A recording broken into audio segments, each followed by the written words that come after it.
No ar, Farmácia em Dia, o podcast do Conselho Regional de Farmácia do Estado de São Paulo.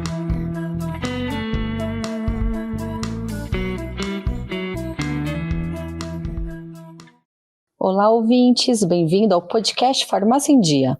Neste episódio, abordaremos as principais questões sobre a toxicologia de armas químicas de guerra e também os antídotos, um assunto aí que tem trazido cada vez mais curiosidade aos farmacêuticos, já que eles estão cada vez mais inseridos nesse setor, mas que também interessa demais a toda a população. Hoje, a nossa convidada é a doutora Camila Colasso. A doutora Camila, ela é farmacêutica bioquímica, ela é mestre em toxicologia, atua em consultoria em segurança química e é especialista em armas químicas. Ela vai trazer um pouquinho para a gente do papel da toxicologia em relação às armas químicas, os perigos dessas armas e o papel vital dos profissionais do setor, incluindo o farmacêutico, para gerir esses casos. Vamos começar, doutora?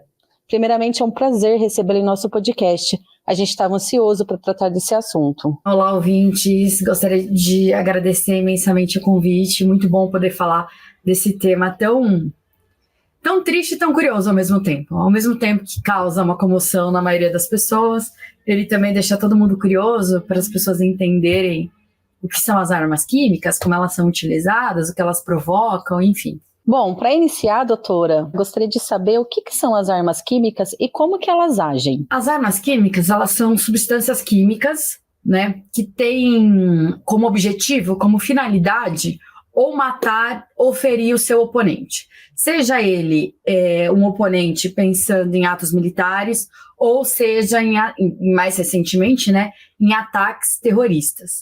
E as armas químicas, elas apresentam determinadas características e muitas armas químicas, né, algumas das armas químicas que são utilizadas, elas não foram criadas com esse objetivo.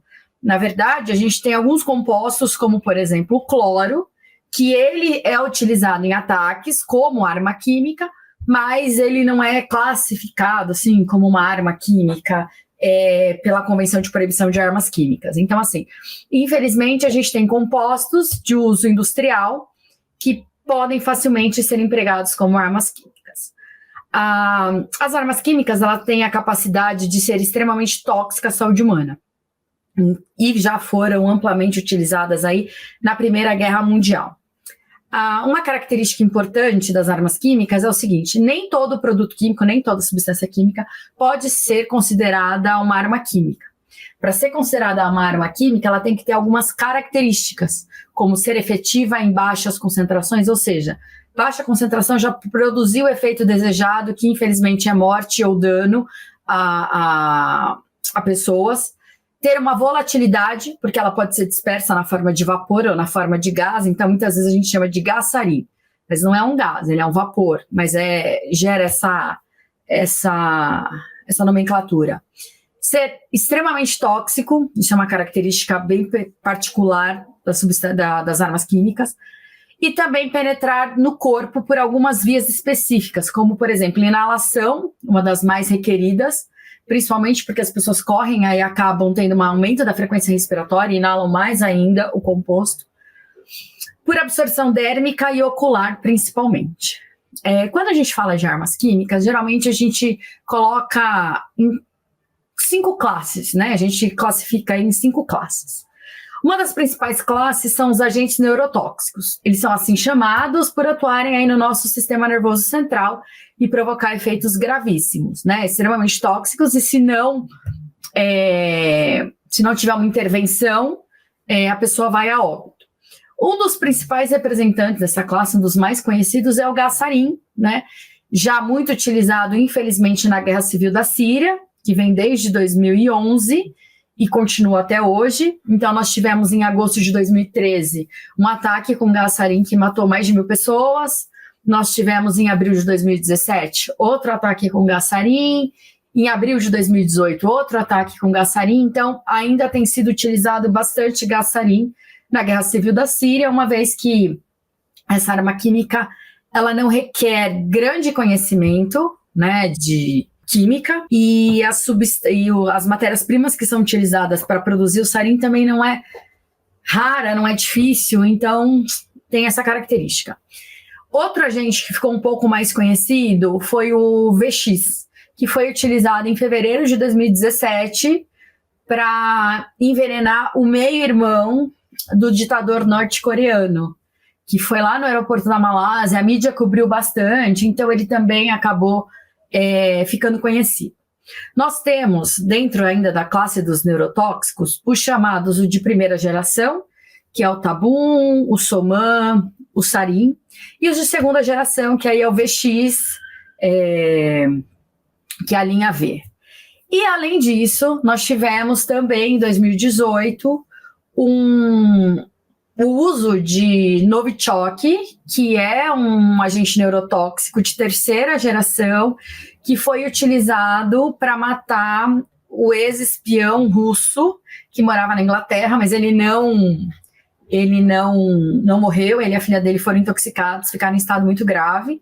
Fazendo um parênteses aqui, quem tiver interesse nessa história, tem uma minissérie de 5 capítulos, se eu não me engano, que chama Intoxicação de Salisbury, algo assim, que conta o que a cidade viveu por intoxicação da tentativa de assassinato desse espião. Então, ele e a filha contaminados, e aí a cidade inteira tem que passar por uma série de situações por conta dessa intoxicação e pelo medo de que outras pessoas tivessem sido intoxicadas. É bem interessante. E essa classe de armas químicas, elas têm como característica provocar uma síndrome colinérgica, que é caracterizado pela inibição da enzima acetilcolinesterase. E aí o que acontece é um acúmulo da acetilcolina nas fendas sinápticas. Isso resulta em um quadro colinérgico característico por intoxicação por agentes neurotóxicos, como, por exemplo, salivação excessiva. Então a pessoa parece que está espumando pela boca, né? Ela fica espumando pela boca.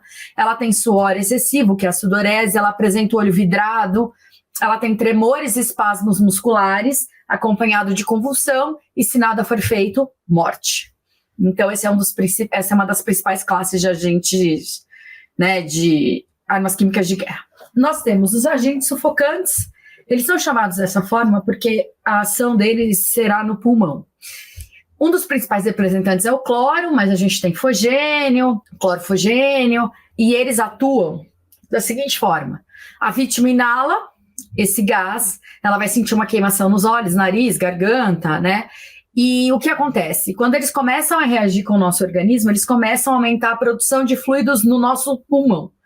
Assim, a sensação é de que a pessoa está se afogando, porque ela tem líquido acumulado no pulmão. E esses agentes, né, fogênio, cloro, clorpicrina, são os principais representantes, eles foram extremamente utilizados na Primeira Guerra Mundial. O primeiro ataque de arma química bem sucedido acontece no abril de 1915, e a guerra começou em 1914, quando a Alemanha lança morteiros contendo gás cloro. E mais de 3.000 soldados morrem por conta desse ataque. Então, é o primeiro ataque bem sucedido com arma química. Nós temos também os agentes sanguíneos, são chamados dessa forma porque ele é transportado pela nossa corrente sanguínea até a célula, e na célula ele vai provocar o quê? O bloqueio da respiração celular. A principal representante dessa classe é o cianeto, que foi extremamente utilizado na Segunda Guerra Mundial para extermínio de judeus no conhecido Holocausto. Não eram só judeus, a gente tem aí as minorias, então nós tínhamos pessoas com deficiências físicas e mentais, nós tínhamos os testemunhos de Jeová, ciganos, entre outros, e a grande parte judeus. E o que eles faziam eram pegar o Zyklon B, que era uma forma deles utilizarem compostos para matar as pestes que tinham dentro dos campos de concentração, e quando eles aqueciam isso, eles liberavam ácido cianídrico. E aí os nazistas pensaram na solução final, que é a implementação disso para exterminar as pessoas, em grande parte judeus. E aí o vapor de cianeto, quando inalado, transportado pela corrente sanguínea, chegava nas células do nosso corpo e bloqueava a respiração celular. Conclusão, nosso corpo não produzia mais energia, e se ele não produz energia, não produz ATP nas nossas células, nada mais funciona no nosso corpo, né? Então, aí um processo, principalmente pensando da forma que eles utilizavam. Eles utilizavam isso dentro de salas fechadas. Eles falavam que Eles iriam tomar banho, fechava tudo, quando eles iam ligar o suposto chuveiro, saía ácido cianídrico e em pouco tempo as pessoas morriam, né? E muitos deles morriam, eram carregados para ir para os fornos. A triste história do Holocausto. E o cianeto é usado ainda em diversos segmentos industriais, ele tem aplicação industrial. Então, é um problema quando a gente pensa em controle, porque alguns produtos químicos, algumas armas químicas são sintetizadas como arma química, sarin, né? Quem sintetizar isso é para esse tipo de uso. Já o cianeto, o cloro, o fogênio não, é de emprego industrial. Então, a gente tem essa característica de algumas armas químicas serem específicas e outras não, serem produtos utilizados na indústria com emprego como arma química.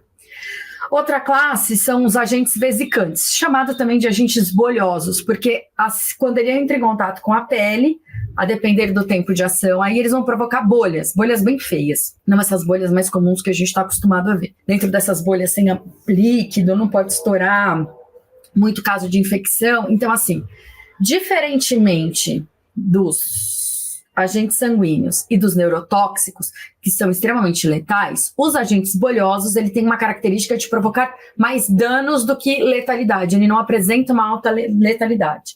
Então, na Primeira Guerra, eles foram usados como gás mostarda, levizita, para provocar baixas, né? Então, quando a gente pensa em estratégia de guerra, as guerras simétricas, que são as guerras, Primeira Guerra, Segunda Guerra Mundial, que é guerra onde você sabe quem é seu inimigo, que você tem campo de batalha, que você tem nações envolvidas, e aí todo mundo conhece as tropas, isso são chamadas de guerras simétricas. Essas guerras simétricas, o que aconteceu com elas? O que acontece quando a gente pensa em estratégia de guerra? Quando eu penso em combater meu oponente, se eu matar o restante da tropa vai continuar atuando na guerra, porque ele já morreu. Se eu faço um ferimento nesse combatente, quem é o companheiro de tropa, ele vai parar para auxiliar. Então, em estratégia de guerra, você utilizar armas químicas que provocam dano e não morte é mais interessante nesse processo, infelizmente. Um dos mais comuns aqui, mais conhecidos, é o gás mostarda, que não é um gás, mas é chamado de gás mostarda. Ele apresenta esse nome pela característica dele, semelhante a uma mostarda, um alho, esse odor característico. Também foi muito utilizado na guerra Irã-Iraque, muito contra civis. Dentro dessa classe, a gente também tem a levizita, que é um agente bolhoso, só que ele apresenta um mecanismo de ação diferente das mostardas. Ele apresenta na composição dele arsênio. E, para completar essa classe aí, nós temos as toxinas, que são compostos extraídos de micro-organismos. Um deles é a ricina, que é extraído da mamona, e o outro é a sazitoxina, que é extraído de um tipo de alga, e ele também apresenta uma característica neurotóxica, extremamente perigoso. E a gente pode ainda considerar, não como uma arma química clássica, mas ainda embutido nesse cenário, a gente pode considerar o fósforo branco, que ele tem permissão de uso para fins militares, mas não civis, e em alguns conflitos na faixa de Gaza, não agora, os atuais, né? Alguns antigos, 2011 e outros, já foi utilizado o fósforo branco, que ele apresenta uma característica de penetrar na pele e provocar uma destruição do tecido, porque ele é um agente que reage com o ar. Então, enquanto ele estiver em contato com o ar, ele vai reagir com nossas células. Então, ele vai provocar queimadura até não acabar mais. Quando eu entro numa água, por exemplo, ele para de reagir. Quando eu saio da água, ele entra em contato com o ar, aí ele começa a reagir novamente. Então, ele provoca danos muito graves. E nós temos também uma pseudoclasse aí, que são os agentes incendiários, como, por exemplo, o napalm, que foi muito utilizado e bem caracterizado na Guerra do Vietnã, quando a gente tem aquela vietnamita criança toda queimada, correndo pelada e é estampada aí numa revista, onde todo mundo acorda por que está acontecendo no Vietnã. Então, aí são dois componentes aí pseudo-armas químicas. Bom, diante de todas essas armas químicas que você mostrou pra gente, queria saber se existem antídotos para todas elas, para algumas, e como que a vítima pode ter acesso. Então, a gente já tem alguns antídotos, não para todas as armas químicas, infelizmente, mas a gente tem alguns antídotos, e uma das coisas mais importantes é pensar em infraestrutura e ter um antídoto para oferecer às vítimas. Então, a gente precisa pensar no cenário que são utilizadas. Se a gente pensar num cenário, por exemplo, da Síria, e eu fico dando exemplo da Síria porque é uma guerra que ainda acontece e que já foram várias vezes empregadas armas químicas. A Síria está destruída, mais de 400 mil pessoas já morreram, a infraestrutura é precária, a mão de obra é precária, então assim, por isso que faz tanta vítima, porque eu não tenho estrutura nem aparato para socorrer essas vítimas. Quando pensamos em um local onde se tem infraestrutura, se tem antídoto, sim, é possível rapidamente conseguir tentar salvar essas vítimas. Mas a questão do tempo é crucial. O que a gente tem de antídoto, né? Nós temos antídoto para o cianeto, exposição aos sanguíneos, né, ao cianeto, precisa ser muito rapidamente aplicado, e aí a gente tem 2 tipos de tratamento. Nós temos um tratamento que é a aplicação da hidroxicobalamina, que é caracterizado pelo cianokit. E aí, como ele tem cobalto na formulação, o cobalto se liga de forma muito forte com o cianeto. E aí eu consigo remover o cianeto da célula que está bloqueando a cadeia respiratória. E se isso for rápido, eu consigo transformar isso em cianocobalamina, que aí não tem essa toxicidade para o nosso corpo, filtrar pelos rins e eliminar o composto do nosso corpo. Mas atuação rápida e conhecimento nesse processo. E se a gente tivesse como procedimento dentro das nossas unidades de atendimento aí, por exemplo, como o SAMU, usar hidroxicobalamina nas ambulâncias, a gente conseguiria, por exemplo, ter salvado vidas no incêndio da Boate Kiss, porque lá, além de monóxido, tinha fumaça de cianeto. E muitas pessoas morreram por causa do cianeto. Além desse primeiro protocolo, a gente tem um outro protocolo, que esse é o mais comum usado aqui ainda, que é a junção de 3 compostos. Nitrito de amila, nitrito de sódio e o tiosulfato de sódio. Então, o nitrito de amila, ele é inalado, ele vai ajudar a formar a metahemoglobina. E o nitrito de sódio intravenoso vai também auxiliar nesse processo de formação de metahemoglobina. A metahemoglobina, ela tem muita afinidade com o cianeto. E ela vai fazer a remoção do cianeto que está ali bloqueando a cadeia respiratória. E a gente também utiliza o tiosulfato de sódio para ele ativar uma enzima chamada rodanase, que é uma enzima endógena presente no nosso corpo, e aí ele consegue formar o tiocianato, e aí é um produto de biotransformação que apresenta uma menor toxicidade e conseguir eliminar. É assim, de forma resumida, né? O processo é mais complicado, mas esse segundo protocolo, ele é efetivo, mas ele precisa de alguns cuidados. Por exemplo, a pessoa já está com uma série de problemas por conta do bloqueio da cadeia respiratória pelo cianeto. Quando a gente administra o nitrito de amila e o nitrito de sódio, eu posso agravar esse quadro, então eu preciso monitorar isso. Então tem todas umas questões, mas também é um protocolo que, se rapidamente utilizado de forma com conhecimento, eu consigo fazer com que a pessoa não morra. Além disso, a gente tem um outro antídoto, né? Um antídoto não, é uma forma de tratamento que serviria como processo para os neurotóxicos. Então, quando a gente fala de intoxicação por agentes neurotóxicos, eu comentei com vocês que ele provoca um quadro colinérgico, porque ele aumenta muito a acetilcolina na fenda sináptica. Então, o que eu preciso fazer? Eu preciso administrar um medicamento que consiga ser antagonista desse processo, que é a atropina, para melhorar esse quadro colinérgico. Além disso, eu preciso administrar medicamentos anticonvulsivantes, como, por exemplo, um dos protocolos é a administração do diazepam, para conseguir controlar as convulsões. E, além disso, eu vou administrar alguns tipos, né? Aí depende do agente que a pessoa foi vítima, uma oxima catiônica, para tentar fazer a remoção do agente neurotóxico que está ligado de forma praticamente irreversível com a enzima acetilcolinesterase. Então, o processo também precisa ser muito rápido, eu preciso dar todo o suporte ali, né, infraestrutura, oxigênio e tudo mais, para eu conseguir fazer o tratamento. E um outro antídoto, que aí ele é específico, ele é chamado de BAL. Ele é um dimercaprol e ele é empregado para intoxicações por levisita. Lembrando que a levisita é um agente vesicante, que vai provocar aquelas bolhas, né? Similar ali às mostardas, né? E aí, por ele ser um agente quelante, ele vai se ligar ao arsênio, que faz parte da molécula de levisita, né? Vai formar um complexo e ele vai conseguir fazer a remoção desse arsênio e melhorar a característica, esse quadro do paciente. Basicamente, são esses os chamados antídotos, medicamentos aí para casos de intoxicação com armas químicas. E qual que é o papel do farmacêutico toxicologista nesse cenário? Eu acredito que o diferencial do farmacêutico toxicologista nesse processo é o conhecimento de mecanismo de ação.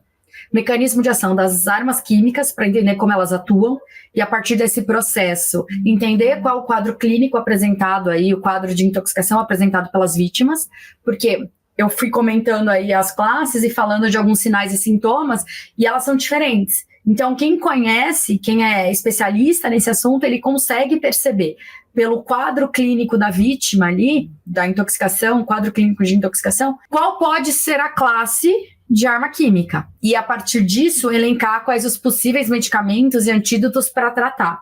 Então, porque ele também conhece mecanismo de antídoto e mecanismo de ação dos medicamentos. Então, conhecer isso, conhecer esse processo a fundo, ou seja, todos esses mecanismos de ação e auxiliar nesse processo junto com médicos, enfermeiros, você consegue trabalhar com essa equipe e tratar essas vítimas, né, de forma mais breve possível e conseguir fazer com que essas pessoas não morram, né, ou não tenham graves danos, né. Bom, a gente tem visto aí várias guerras estourando no mundo, guerras antigas, como você mesmo citou, a guerra da Síria. Queria saber como que funciona a legislação em relação a essas armas químicas, tanto no âmbito internacional quanto no Brasil. Essas armas são permitidas em algum local? Primeiro ponto, as armas químicas, elas são proibidas. Né, o uso de armas químicas é proibido, seja em campo militar e principalmente no civil, né, e isso através da Organização de Proibição de Armas Químicas. Essa organização, né, de proibição de armas químicas, que é chamada de OPCW, em algumas reportagens fala-se bastante dela, tem uma convenção, que é a Convenção de Proibição de Armas Químicas. O objetivo dessa convenção é avaliar e investigar todos os países que são signatários dela, com o objetivo de verificar se não tem pesquisa, se não tem desenvolvimento, se não tem emprego, armazenamento de armas químicas. E um outro objetivo dessa convenção é garantir que as armas químicas ainda existentes lá da Primeira, da Segunda Guerra Mundial, entre outros aí eventos que aconteceram na história, elas sejam destruídas.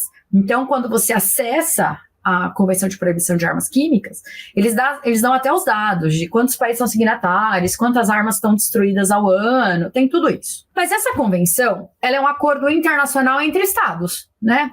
Estados que são aí os países, né? Esse acordo internacional, ele proíbe todo esse processo, né? Ele começou aí a ser vigorado a partir da assinatura, que foi em janeiro de 1993. Então, assim, o objetivo é que todos os países sejam signatários, que todos destruam, não produzam e tudo mais. Mas a gente precisa pensar no outro contraponto. Isso é uma convenção internacional entre estados soberanos, ou seja, entre países. Infelizmente, a gente tem pessoas, né, que acabam produzindo e utilizando. Produzindo geralmente é um pouco mais difícil, mas utilizando compostos de uso industrial, como por exemplo cloro, já aconteceram casos de ataque na Síria com cloro, e assim como o sarin, que aí o sarin eles pegam ali as matérias-primas e produzem o sarin porque ele é fácil. Só fazendo um adendo aqui para vocês, a gente tem chamadas armas de destruição em massa. Nós temos os agentes explosivos, os agentes nucleares, né, as armas nucleares, e nós temos, né, o químico e o biológico. Então, quando a gente fala desses agentes de destruição em massa, considerando os três aí mais para essa definição, que é o químico, a gente tem o tempo de ação entre segundos e horas, a gente tem o nuclear aí entre minutos e horas, e a gente tem o biológico entre dias e semanas. O impacto disso, o químico é na região ali onde ele foi lançado. Ele tem uma dispersão, mas não é uma dispersão muito grande. É um vapor, é uma névoa, é um gás. Então ele não consegue atingir áreas muito distantes. O nuclear, ele já consegue atingir cidades e regiões. E o biológico, ele pode ser local e global. A gente viu isso com o exemplo aí da Covid. Aí a gente entra na questão da disponibilidade. Então, assim, o que é mais fácil ter disponível? O químico nuclear ou o biológico? O químico é o mais fácil, é o mais alto que tem disponibilidade. Como eu já comentei, tem o cianeto que é usado na indústria, tem o cloro que é utilizado para N coisas. A gente consegue comprar cloro aí em locais que fazem tratamento de água e afins, de piscina. Então, assim, já o nuclear é muito mais difícil, principalmente aqui no Brasil, a gente consegue achar com um pouco menos de dificuldade quando você pensa em países que já sofreram ali Primeira Guerra Mundial, Segunda Guerra Mundial, porque encontra-se ainda em alguns lugares, sem querer, acaba encontrando. E é isso que os grupos terroristas ficam atrás. E o biológico, ele não tem uma disponibilidade tão absurda, assim, de difícil, mas ele requer um conhecimento muito amplo para você manusear sem você ser contaminado, por conta da característica biológica. Então, a arma química, ela é chamada aqui entre a gente como arma de pobre. Por quê? Ela que você precisa de menos conhecimento, menos dinheiro e tem maior disponibilidade. Então, voltando para o meu parênteses aqui no processo, por que eu falei sobre isso? Porque, assim, os estados são signatários, mas a gente apresenta uma série de regiões que têm grupos terroristas, com o objetivo de utilizar qualquer forma, né, de provocar o terror. Grupo terrorista por conta disso. O objetivo dele é chamar a atenção pelo terror, pelo pânico. E aí tem várias formas de se fazer terrorismo. E uma delas, infelizmente, é utilizar armas químicas. Então, para vocês entenderem como a convenção é interessante, esse processo todo é importante, mas a gente ainda fica à mercê do ser humano, do que o ser humano quer provocar. Então, essa é uma dificuldade.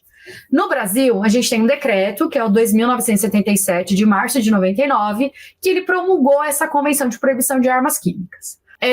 Nós temos estados partes da Convenção, 193, estados não signatários, somente um, né, que é Israel, ele não ratificou, então é como se ele não fosse signatário, né, e os não signatários que nem assinaram, nem fizeram nada, que é o Egito, a Coreia do Norte e o Sudão do Sul. Então, quem assina e ratifica essa convenção, ele tem obrigações. Então, esses países, esses estados soberanos têm obrigações, que eles são obrigados a declarar o estoque de armas químicas e local de produção, que eles já tiveram, né, e ainda existe. Eles são obrigados a manter estoques seja da arma química ou da sua matéria-prima, né, do precursor, somente para fins pacíficos. Tem quantidade máxima para armazenar, eles não podem passar de 1 tonelada, né, em um local físico, né, no laboratório. E se um país declara que ele tem e que ele não quer destruir, com o objetivo, né, estando dentro do acordo dessas quantidades, que é para desenvolver EPI, né, roupas de proteção, máscara, antídoto, ou para fazer novos equipamentos para a identificação das armas químicas, que é esse fim pacífico. É você informar para essa convenção que você tem isso, mas com uma finalidade de pesquisa, de estudo e não de uso. Certo? Bom, doutora, sei que você já falou bastante pra gente aí das armas químicas, mas eu queria saber quais são os principais riscos de seus usos nas guerras. Quando a gente fala de efeitos, né, a gente depende muito do agente que foi utilizado. E a gente tem agentes que têm uma característica maior de letalidade, como os neurotóxicos, os sanguíneos, e agentes químicos que têm uma característica aí mais de provocar danos, como, por exemplo, os vesicantes. E aí vai depender muito dessa exposição a qual agente químico para definir esses efeitos. Então, os neurotóxicos. O que a pessoa vai ter se ela tiver uma exposição? Muito provável, se não tiver nenhum socorro, ela vai a óbito. Se ela conseguir um socorro, a depender da concentração que ela foi exposta, da situação que ela foi exposta, ela pode sobreviver e apresentar danos. E aí danos permanentes para o resto da vida, porque a gente está falando de um agente que age no nosso sistema nervoso central. Quando a gente fala de vesicante, que não tem uma característica de letalidade alta, o que acontece? Os vesicantes, eles atuam tanto na pele, nos olhos e também na parte respiratória. Então, pessoas que já foram cobaias nos Estados Unidos para testar armas químicas, elas sobreviveram, né? Elas se expunham e elas sobreviveram, mas aí elas apresentam dano para o resto da vida. Então, tem dano respiratório, uma dificuldade maior de respirar, uma rouquidão. Ela apresenta um processo de descamação da pele, e essa descamação é para o resto da vida, porque essa bolha, né, a depender de quanto a pessoa foi exposta aos vesicantes e a extensão da lesão, ela nunca mais, a pele vai ser a mesma.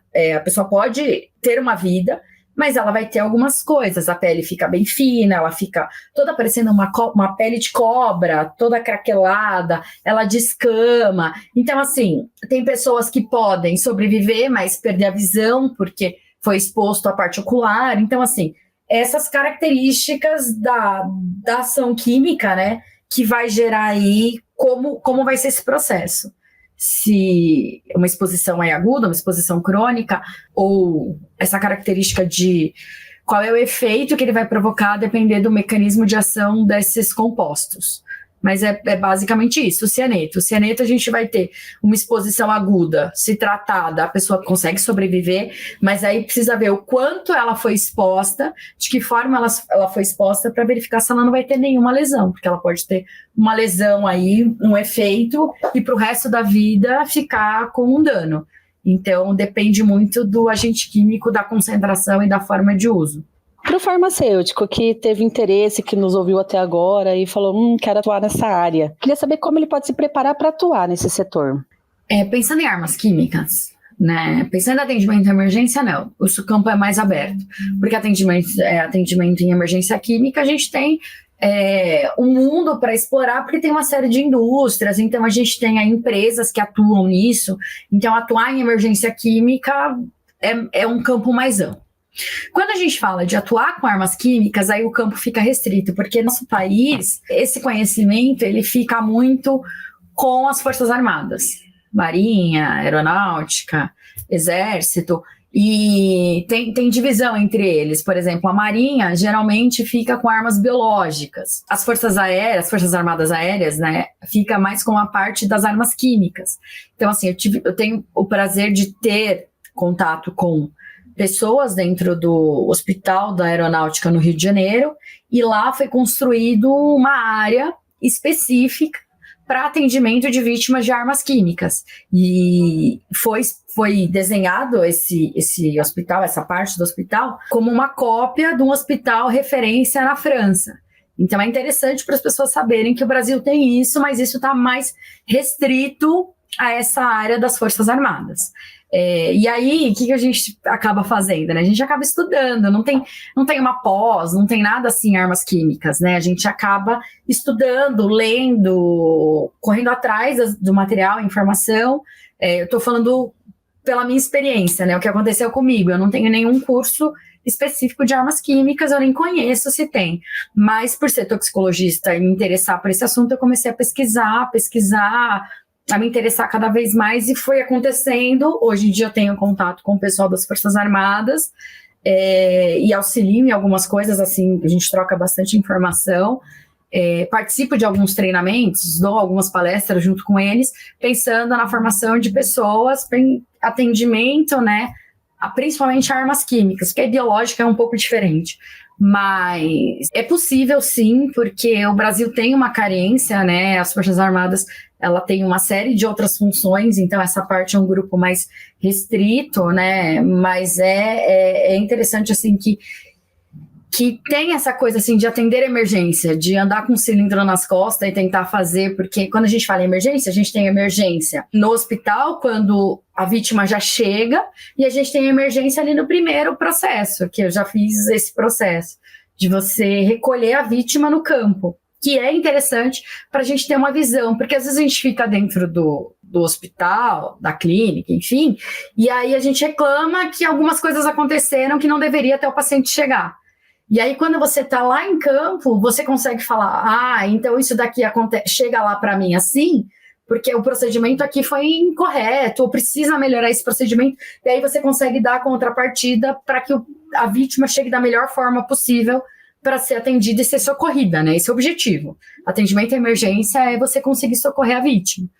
Então, é basicamente isso. Eu não sei se me fiz clara aqui. Bom, muito obrigada, doutora. Queria saber aí, diante de tudo que você explanou, se tem mais alguma coisa que você quer acrescentar para a gente. Eu gostaria de falar agora um pouco mais como Camila do que como profissional. Quando a gente pensa na evolução do ser humano, se a gente pensar lá o que éramos na pré-história, nós éramos nessa parte da toxicologia, buscando aí minerais, buscando vegetais para provocar envenenamento no outro, uma coisa mais simplista, envenenava tonéis de vinho com uma erva que causava diarreia, era isso, se a gente pensar lá nos primórdios, né? Contaminar a água com mandrágora, que é uma planta que deixa a pessoa aí meio zonza, e aí ele não ia para o campo de guerra, mas o campo de guerra era com pelas de pau, então essa era a guerra química que a gente tinha lá no nosso começo, lá nos nossos primórdios. E aí a gente percebe que a humanidade evoluiu muito em tecnologia, evoluiu muito em conhecimento, evoluiu em vários aspectos. Mas toda vez que eu falo sobre armas químicas, eu me pergunto, será que nós evoluímos como seres humanos? Porque quando a gente pensa que as armas químicas foram amplamente divulgadas e usadas na Primeira Guerra Mundial, isso lá em 1914, estamos em 2024, a gente se depara com a questão, ainda temos pessoas estudando, desenvolvendo e utilizando armas químicas contra um seu semelhante. Por mais diferente que seja esse semelhante, ele é um ser humano. Na minha visão, não há perversidade maior do que você usar uma substância química que é dispersa em determinado local e essa pessoa não tem chance. Vou pegar como exemplo o sarin. O sarin, que ele é lançado como um vapor, né? Apesar de chamar de gás sarin, ele é um vapor. Ele é lançado e ele não tem cor e não tem odor. E ele é lançado numa área com pessoas, crianças, homens, mulheres, civis, e mesmo que fossem militares. E você ele não tem como fugir, porque se ele correr, ele inala mais. E aí ele vai ter uma intoxicação mais rápida. Então, assim, não tem como justificar o uso de armas químicas, né? Pensando na característica que elas apresentam, não vai provocar algo simples, vai provocar morte, grande parte delas, ou vai provocar um dano grave. Então, assim, na minha visão, nada justifica estarmos tão evoluídos em tanta coisa e não evoluirmos como seres humanos. Não pensar que ali é o nosso espelho, pelas diferenças que existem de religião, de cultura, de política, e você utilizar isso contra o seu semelhante, para mim não tem nada mais perverso do que isso, né? Então, na minha visão, eu condeno o uso de armas químicas sob qualquer aspecto. Religioso, filosófico, político, humano, moral, ético, nada justifica isso. E outra visão minha, e eu uso uma frase do Dr. Fausto, meu querido mentor, que é: toda guerra é um ato de bestialidade humana. Porque quando a gente pensa em guerra, não há vencedores. Porque mesmo quem teoricamente vence, tem um peso, tem morte, tem danos, tem impacto, tem feridos do outro lado. Do lado que ganha também tem. Então, na minha visão, só existem perdedores. Pessoas morrem, ficam doentes, cidades são destruídas, famílias são devastadas.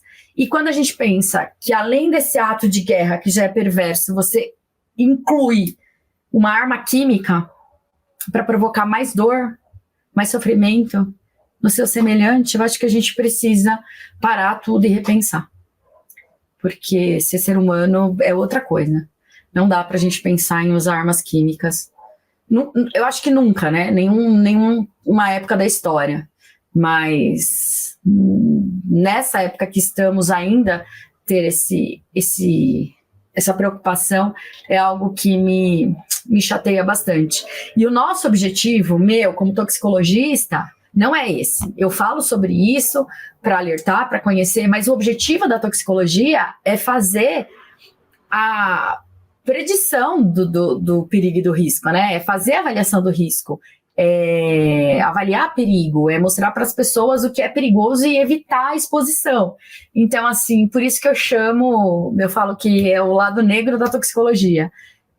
Pegar todo esse conhecimento que a gente tem do que é tóxico, do que mata e tal, e tentar utilizar contra um seu semelhante. Então, era isso que eu queria finalizar. Bom, doutora, agradecemos demais a participação, obrigada por esse final também comovente, foi uma aula fascinante, demonstrou mais uma vez como a farmacêutica é essencial para a saúde da população e como ele está inserido em diversas camadas, às vezes algumas que a gente nem sabe. Eu que agradeço o convite, espero que as pessoas tenham, eu não vou dizer gostado, por causa do tema, mas se interessado, vamos dizer assim, e fico feliz por ter participado. Muito obrigada. Obrigada novamente, obrigado ouvintes por sua atenção. Fique conosco também nos outros temas. Acesse o nosso portal www.crfsp.org.br, as nossas redes sociais, a gente sempre traz novidades para vocês e até mais.